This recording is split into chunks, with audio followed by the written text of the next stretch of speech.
that was actually the goal of the residential school system.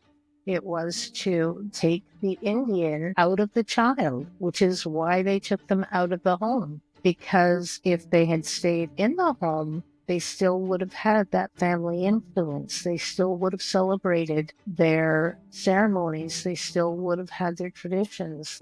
There was so many, like their spirituality. But when you take a child out of a home and you place them in a residential school, they have no interaction with any of that.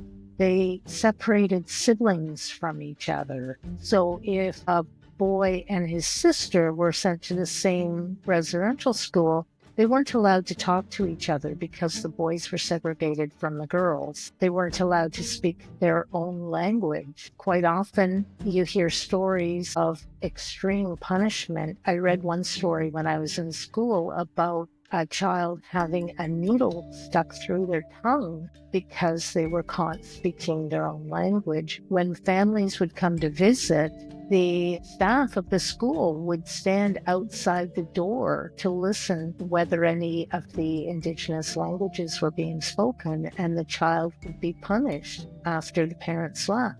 If that was the case, you have to keep in mind that some of these parents didn't speak English. So, of course, the only way to communicate with their child was through their native language.